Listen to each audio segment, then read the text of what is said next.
নমস্কার বন্ধুরা, আমাদের চ্যানেলে আপনাদেরকে স্বাগত জানাই। যারা চ্যানেলটিকে প্রথমবার দেখছেন এবং যারা চ্যানেলের বিভিন্ন কন্টেন্টে কমেন্ট করতে চান, তারা অবশ্যই চ্যানেলটি সাবস্ক্রাইব করে নেবেন এবং বেল আইকনটি দাবিয়ে দেবেন, যাতে চ্যানেলে দেওয়া সকল ভিডিওর প্রথম নোটিফিকেশান আপনাদের কাছে সঠিক সময়ে পৌঁছে যায়। তো এসে গেছে আমাদের 20-22 মামলা, যেটা আজকে ছিল, যার আপডেট আমরা আমাদের ইউটিউব চ্যানেলে দিয়ে দিয়েছি যখনই কেস মিটেছে সঙ্গে সঙ্গে। তো তার অর্ডার কপিটি এসে গেছে। তো অর্ডার কপিটা আপনাদের সামনে একটু তুলে ধরতে চাই। তো আপনারা দেখতে পাচ্ছেন, এই হলো আইটেম নাম্বার 56, কোড নাম্বার 6, আজকের অর্ডার কপি। অর্ডারে কী এসেছে এগুলো দেখে লাভ নেই, অর্ডারে আমরা আসছি। অর্ডারে বলেছে, আপন hearing the council the court made the following order. কি? 1 number, the state shall take such steps as may be necessary for complying with the order of this court dated 4th of April 2025।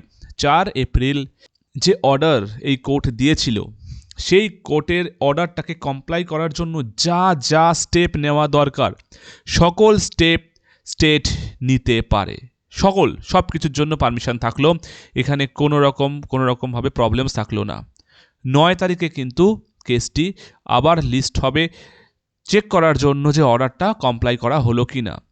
এখানে একটা কথা বলে রাখা ভালো, আজকে কিন্তু দ্বিবেদী sir clearly কোর্টকে জানিয়েছেন, মানে জাজকে, যে আমরা সরকারকে বলবো অ্যান্ড 9 তারিখের আগেই আমরা অর্ডারটি কমপ্লাই করে ফেলবো।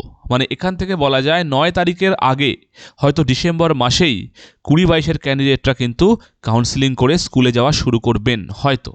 এবার 3 নম্বরে বলেছে, ইন দ্য মিন হোয়াইল, এই টাইম মতে counter affidavit may be filed by alleged contemnor বা রেসপন্ডেন্ট নাম্বার 4। যিনি কন্টেমনার আছেন আমরা জানি উনিকে, গৌতম পাল বাবু, উনি কাউন্টার অ্যাফিডেভিট অবশ্যই ফাইল করতে পারেন। তো ওটা এখানে বলেছে। তো মেন কথা হচ্ছে এটাই, যে স্টেট কিন্তু সব রকম স্টেপ নিতে পারে। এবার আমরা জানি যে সুপার নিউমেরিক পোস্ট যেটা করা হচ্ছে, সেই সুপার নিউমেরিক পোস্ট ক্রিয়েট করে এবার কিন্তু 20-22কে জয়েন করাতে চলেছে প্রাইমারি শিক্ষা পর্ষদ। এবার দেখা যাক কতদূর কী হয়, কতগুলোকে জয়েন করাতে পারে প্রাইমারি শিক্ষা পর্ষদ। তো আজকে এই খবরটি এই পর্যন্তই।